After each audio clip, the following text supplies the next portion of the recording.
আপনাদেরকে আমার চ্যানেলে স্বাগত। আপনারা জানেন যে ব্রহ্মা বিষ্ণু মহেশ্বর তিনি ভগবান, তিন ভগবান।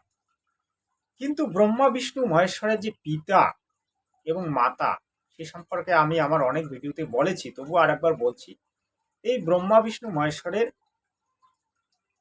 পিতা হচ্ছে এই যে এনার নাম হচ্ছে জ্যোতি নিরঞ্জন, তারপর কালপুরুষ, তারপর কৈল, তারপর ব্রহ্ম।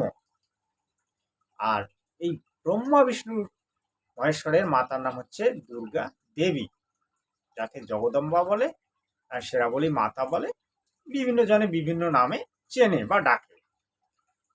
আপনি দেখতে পাচ্ছেন এই যে ব্যক্তি, ইনি কে? কৃষ্ণ। আর এই ব্যক্তিকে অর্জুন। অর্জুন যখন কুরুক্ষেত্রের যুদ্ধ করতে চাইল না, তিনি বলতে এই যে কৃষ্ণ, তিনি অনেক কথা অর্জুনকে বুঝিয়েছিলেন। সেটাই হয়েছিল গীতা।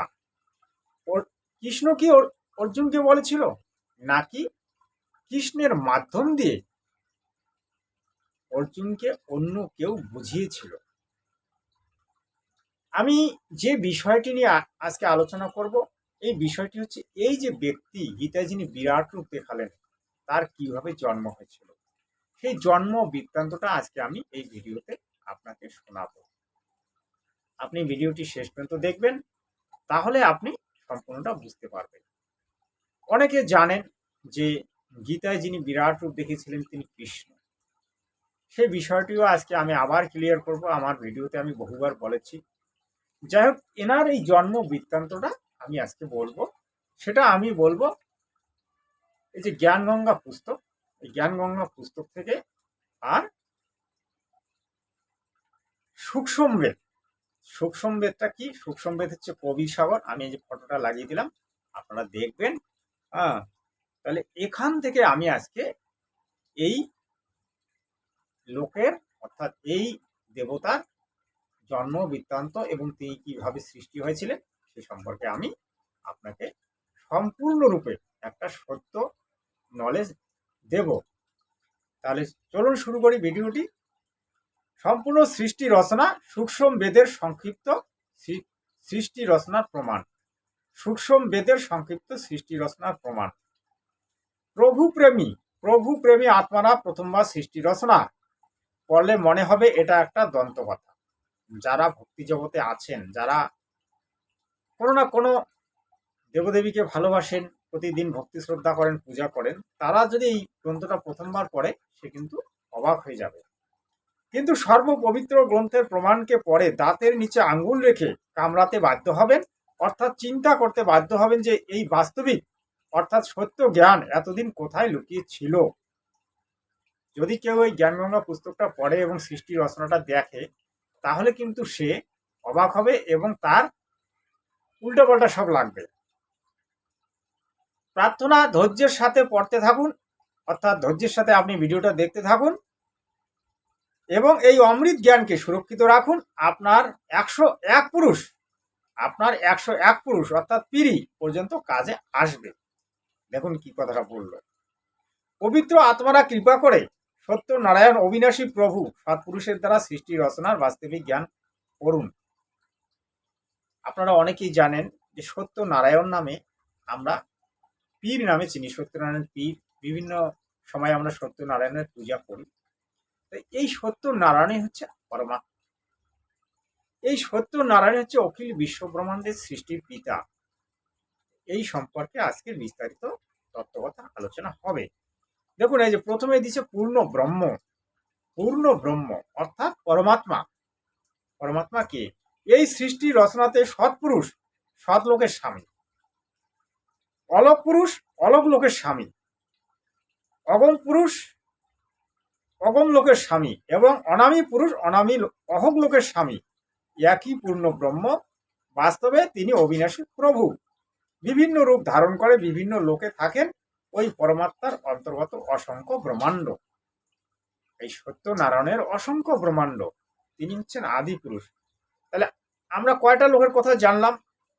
অলক লোক, অগম লোক এবং অনামী লোক, অনামী অহং লোক, 4টা লোকের কথা আমরা জানলাম। এই 4টা লোক সর্বপ্রথম সৃষ্টি হয়। এই 4টা লোক সকলের উপরে আছে। আর যারা আজকে বৈকুণ্ঠ লোকের কথা বলছে, বৈকুণ্ঠ লোক সবার উপরে, হে ও, এগুলো সব মিথ্যা। পরব্রহ্ম কি এটা আপনারা জানুন। এই পুরুষ কেবল সাৎসঙ্গ, ব্রহ্মাণ্ডের স্বামী বা প্রভু। এই পুরুষকে অক্ষর পুরুষও বলা হয়, কিন্তু এখানকার সকল ব্রহ্মাণ্ড নশ্বর। এই অক্ষর পুরুষের যে লোক আছে সেখানকার ব্রহ্মাণ্ডগুলি নশ্বর, অর্থাৎ সেগুলি একদিন না একদিন বিনাশ হবে। এই প্রভু বাস্তবে অবিনশ্বর নয়, ইনি অবিনাশী নয়। তারপরে আসলে যে ব্রহ্ম, এই যে ইনি, এই ব্যক্তি, এনার নাম হচ্ছে ব্রহ্ম।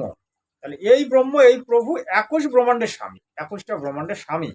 একে খরপুরুষ, জ্যোতি নিরঞ্জন ও কাল নামে জানা যায়। এই কালপুরুষ এবং এর সর্বব্রহ্মাণ্ড নাশবান উপরোক্ত 3 পুরুষের অর্থাৎ প্রভু প্রমাণ শ্রীমদ্ ভাগবত গীতা অধ্যায় 15 শ্লোক নম্বর 16-17 দেওয়া আছে। আপনারা শ্রীমদ্ ভাগবত গীতার অধ্যায় নম্বর 15 শ্লোক নম্বর 16 এবং 17 দেখে নেবেন যে এই কথাটার প্রমাণ কি আছে। এবার আসলো ব্রহ্মা। ব্রহ্ম এবং ব্রহ্মার কিন্তু ফারাক আছে ভাই। ব্রহ্মা, এই ব্রহ্ম এর বড় ছেলে। ব্রহ্মা কার ছেলে? ব্রহ্মের বড় ছেলে, অর্থাৎ এনার বড় ছেলে, এই যে ব্যক্তির বড় ছেলে, এই ব্যক্তির বড় ছেলে। বিষ্ণু দ্বিতীয় পুত্র। বিষ্ণু হচ্ছে, বিষ্ণু এই ব্যক্তির দ্বিতীয় পুত্র, এই যে এই ব্যক্তি যিনি গীতায় বিরাট রূপ দেখেছিলেন। তারপরে এলো শিব, হলো তৃতীয় পুত্র এই ব্যক্তি। ব্রহ্ম এর 3 পুত্র, এক ব্রহ্মাণ্ডের এক এক বিভাগের গুণের স্বামী বা প্রভু। এরা এক একটা বিভাগের প্রভু। এরা সবাই নাশবান, এদের জন্ম মৃত্যু হয়, এরা নাশবান। বিস্তারিত বিবরণের জন্য কৃপা করে পড়ুন নিম্নে লেখা সৃষ্টি রচনা। এবার আপনারা সৃষ্টি রচনাটা শুনুন। কবির দেব, কবির পরমেশ্বর, কবির দেব অর্থাৎ পরমাত্মা পূর্ণ ব্রহ্ম। সূক্ষ্ম বেদে অর্থাৎ কবির বাণীতে নিজের দ্বারা রচিত সৃষ্টির জ্ঞান স্বয়ং নিজে বলেছেন, যাহা নিম্নে আমি বর্ণনা করতে চলেছি। আপনারা ভিডিওটি শেষ পর্যন্ত দেখবেন। সর্বপ্রথম একমাত্র স্থান অনামী, অনাময় লোক ছিল। সর্বপ্রথম কোন লোকটা সৃষ্টি হয়েছিল? অনাময় লোক। সর্বপ্রথম কোন লোকের সৃষ্টি হয়েছিল? অনাময় লোক। তাকে অকহলোকও বলা হয়। পূর্ণ পরমাত্মা ওই অনামী লোকে একা থাকতেন। পূর্ণ পরমাত্মার প্রথমে সৃষ্টি হয়, তিনি একা থাকতেন। ওই পরমাত্মার বাস্তবিক আসল নাম কবির দেব। ওনার বাস্তবিক নাম হচ্ছে কবির দেব, অর্থাৎ কবির পরমেশ্বর। সকল আত্মা ওই পূর্ণ ধনির শরীরে সমাহিত ছিল। আমরা ওনার শরীরে ছিলাম, আগে থেকে আমরা সমাহিত ছিলাম, মানে লুপ্ত অবস্থায় ছিলাম। এই কবির দেবের উপমাত্মক নাম অনামী পুরুষ। এই কবির দেবের উপমাত্মক মানে উপনাম, যেমন আমাদের অনেকের উপনাম থাকে। আমার নাম খগেন্দ্রনাথ, আমার অনেকগুলি আরো নাম আছে, অমল, দ্বাদশ, বিভিন্ন জনে কেউ সাধু বলে ডাকে, কেউ সাধুদা বলে ডাকে, এই ধরনের বহু নাম আছে আমার। অনামী পুরুষ, এই কবির দেবের উপমাত্মক নাম অনামী পুরুষ। পুরুষ অর্থাৎ প্রভু পরমাত্মা মানুষকে নিজের স্বরূপে বানিয়েছেন। এই পরমাত্মা তার যে স্বরূপটা, তিনি সেই স্বরূপে বানিয়েছেন। কিন্তু অনেকে কি বলছেন জানেন? বিষ্ণু আমাদেরকে বানিয়েছেন তার নিজের চেহারাটা। আরে বোকা লোক, শ্রীমদ্ ভাগবত কি বলছে আর তুমি কি বলছো? তুমি নিজেই জানো না। তাই বাংলার যারা কীর্তনীয় বা বাংলার যারা কথাবাচক আছে, তাদের কথাগুলি শুনলে আমার হাস্য পায়, তার কারণ তাদের এতদূর পর্যন্ত জ্ঞান নেই। পুরুষ অর্থাৎ প্রভু পরমাত্মা মানুষকে নিজের স্বরূপে বানিয়েছে, এই জন্য মানবকেও পুরুষ বলা হয়। পরমাত্মা কি নিজের স্বরূপে বানিয়েছে, তাই মানবকেও পুরুষ বলা হয়, কারণ আমরা সকলেই পরমাত্মা অংশ। পরমাত্মা হইতে আমাদের সৃষ্টি হইয়াছে। অনামী পুরুষের এক লোমকূপের প্রকাশ শঙ্খ সূর্যের থেকেও বেশি। এই যে পূর্ণ ব্রহ্ম, তার একটা লোমকূপের যে তেজ, সেটা শঙ্খ সূর্যের থেকেও বেশি। দেখুন, শঙ্খ সূর্যের থেকেও বেশি, হিসাব করুন। বিশেষ যেমন কোন দেশের মাননীয় প্রধানমন্ত্রীর শারীরিক নাম অন্য হয়, পদের উপমাত্মক নাম প্রধানমন্ত্রী, প্রাইম মিনিস্টার ইত্যাদি। অনেক সময় প্রধানমন্ত্রী নিজের কাছে কিছু কিছু বিভাগও রাখেন। সেই বিভাগের কাগজপত্রের উপর হস্তাক্ষর করার সময় ওই বিভাগের পদের নাম লেখেন। যেমন গৃহ মন্ত্রণালয়ের নথিপত্রে স্বাক্ষর করার সময় গৃহমন্ত্রী লেখেন, ওখানে ওই ব্যক্তির হস্তাক্ষরের শক্তি কাজ করে। তদ্রূপ কবির পরমেশ্বর তেজপুঞ্জের ব্যবধান বিভিন্ন লোকে বিভিন্ন তেজপুঞ্জের মাধ্যমে চলে। কবির পরমেশ্বরও বিভিন্ন লোকে বিভিন্ন নামে তিনি পরিচিত আছেন। ওই পূর্ণ পরমাত্মা কবির দেব, কবির পরমেশ্বর অলোক লোকেও প্রকট হন, অলোক লোকেও তিনি থাকেন, অলোক লোকেও প্রকট হন। তথা উপমাত্মক নাম অলোক পুরুষ, এখানে তার নাম হচ্ছে অলোক পুরুষ। এই পরমেশ্বর তথা পূর্ণ প্রভুর মানব সাদৃশ্য শরীর তেজময় ও স্বয়ং প্রকাশিত। এক লোমকূপের অর্থাৎ লোম ছিদ্র প্রকাশ আরব সূর্যের প্রকাশ থেকেও বেশি। হ্যাঁ, কত তার তেজ। এই পূর্ণ প্রভু সৎলোকে ও প্রকট হন, তিনি সৎলোকে ওই স্বামী তথা প্রভু, এই জন্য উপমাত্মক নাম সৎপুরুষ। এই পূর্ণপ্রভু সৎলোকেও তিনি কি প্রকট হন, তিনি সৎলোকের ওই স্বামী, অর্থাৎ তিনি সৎলোকেরও স্বামী, আর তার উপমাত্মক নাম সৎপুরুষ অর্থাৎ অবিনাশী প্রভু, অকাল মূর্তি, শব্দ স্বরূপী রাম, পূর্ণ ব্রহ্ম, পরম অক্ষর ব্রহ্ম ইত্যাদি নাম। এই প্রভুর অর্থাৎ সৎপুরুষ কবির দেবের মানব সাদৃশ্য তেজময় শরীরে এক লোমকূপের প্রকাশ কোটি কোটি সূর্য ও চন্দ্রমার প্রকাশ থেকেও বেশি। এই প্রভু অর্থাৎ কবির দেব, তার তেজময় শরীরের এক লোমকূপের প্রকাশ কোটি কোটি সূর্য ও চন্দ্রমার প্রকাশ থেকেও বেশি। দেখুন ভগবানের আসল যে ভগবান, তার শরীরে কত তেজ, কোটি কোটি সূর্য চন্দ্রমার প্রকাশ থেকেও বেশি, কোটি কোটি সূর্যের থেকেও তার একটা লোমকূপের যে প্রকাশ তার থেকেও বেশি। এই কবির দেব, কবির প্রভু সৎপুরুষ রূপে সৎলোকে বিরাজমান হয়ে প্রথমে সৎলোকে অন্য রচনা করেন। প্রথমে তিনি সৎলোকে বিরাজমান হয়ে তিনি একটা সৃষ্টি রচনার কল্পনা করলেন। তারপর তিনি কি করলেন, একটা শব্দ বচন দিয়ে তিনি 16টা দ্বীপের সৃষ্টি করলেন। 16টা দ্বীপ, আপনারা দ্বীপ শব্দটিকে জানেন, দ্বীপ কাকে বলে। তারপর 16 শব্দ দিয়ে 16টা পুত্রের উৎপত্তি তিনি করলেন। প্রথমে তিনি 16টা দ্বীপ সৃষ্টি করলেন, তারপরে 16টা শব্দ দিয়ে 16টা পুত্রের সৃষ্টি করলেন।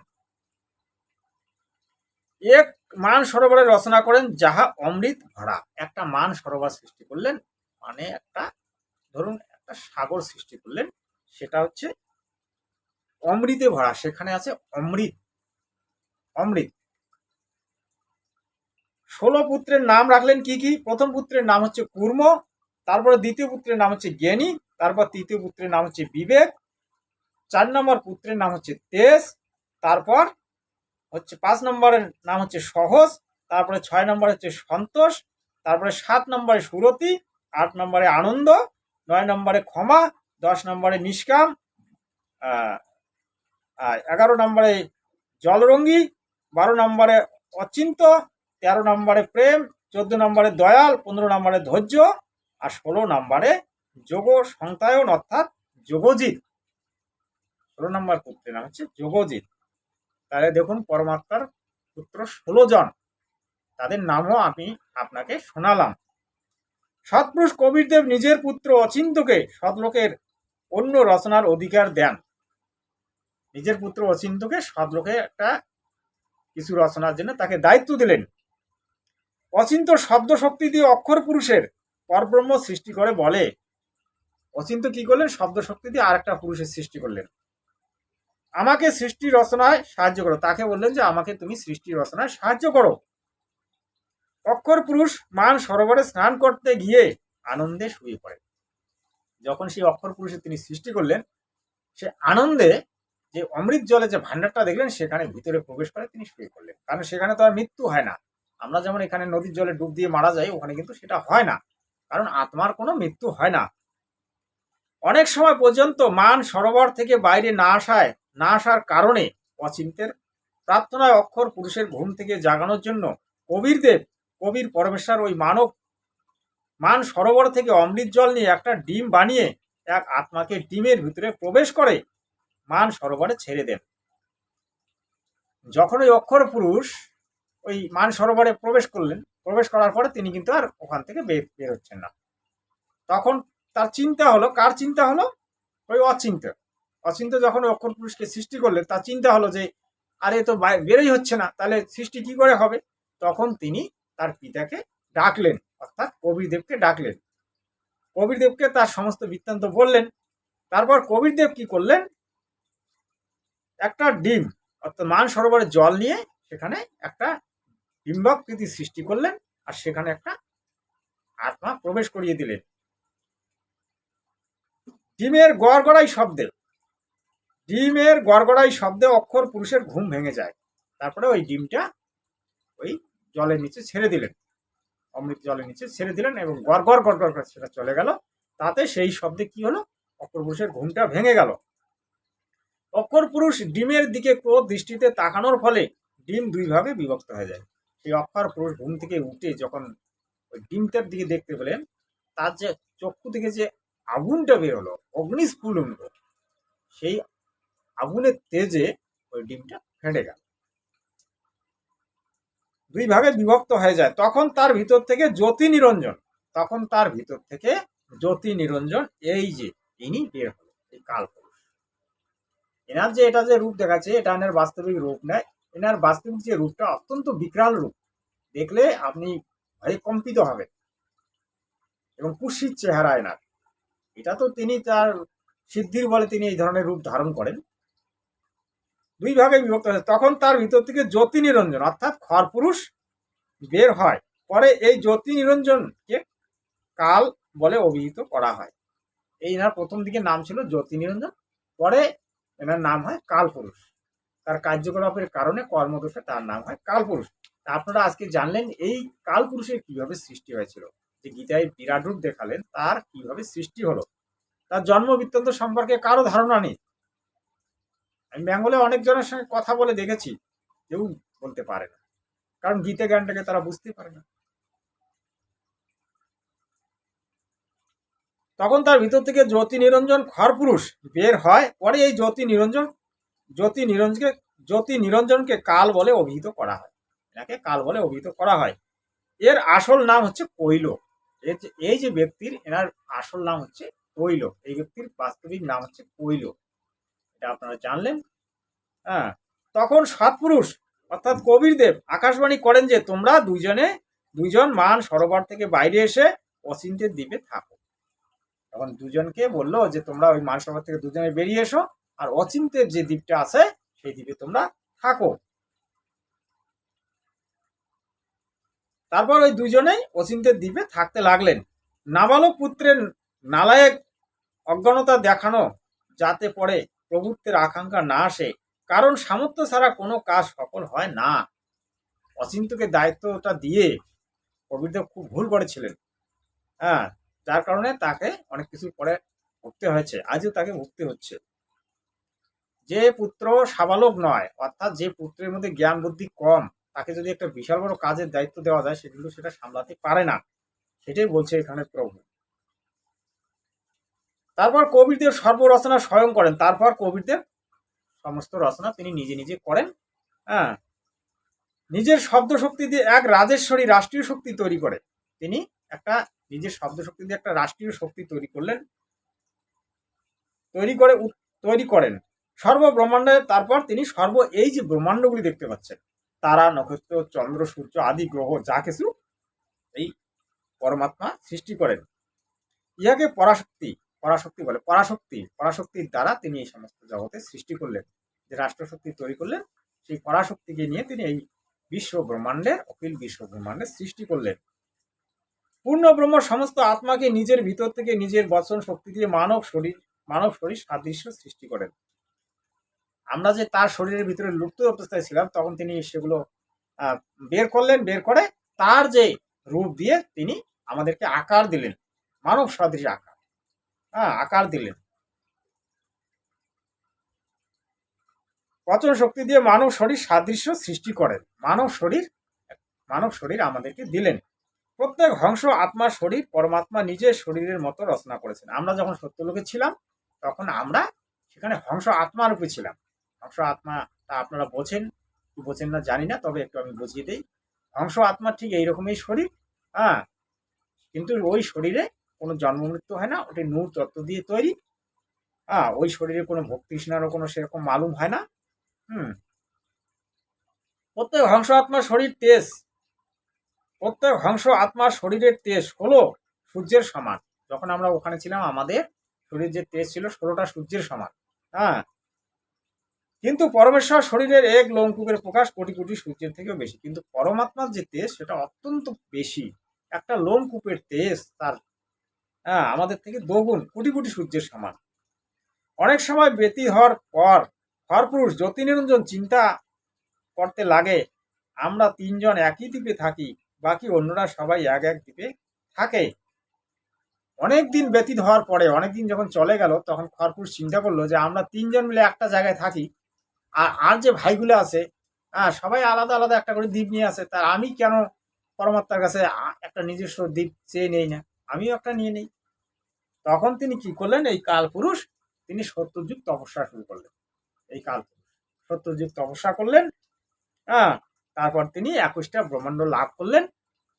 21টা ব্রহ্মাণ্ড লাভ করে আজকে তিনি এখানকার ভগবান হয়েছেন। তার নাম হচ্ছে ব্রহ্ম। অনেকে জানে না, সবাই বলে আমরা ব্রহ্ম সাধনা করি, কিন্তু ব্রহ্মকে সে সম্পর্কে অনেকের ধারণা নেই। তা আপনারা আজকে জানলেন এই খরপুরুষের কিভাবে সৃষ্টি হয়েছে, এই কালের, ইনি যে ভগবান। আর একটা কথা, এই যে ইনি এই ব্যক্তি যিনি বিরাট রূপ দেখালেন, তিনি এই শ্রীকৃষ্ণের ভিতরে প্রবেশ করে গীতায় এই বিরাট রূপটা দেখিয়েছিলেন।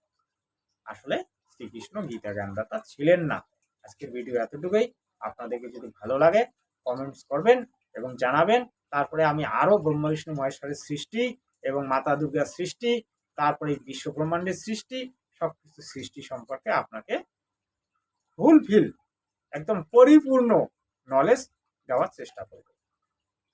জয় হিন্দ, বন্দে মাতরম, সৎ সাহেব। सदगुरुदेव रामपाल महाराज की जय हो। पूर्ण ब्रह्म कबीर साहेब की जय हो।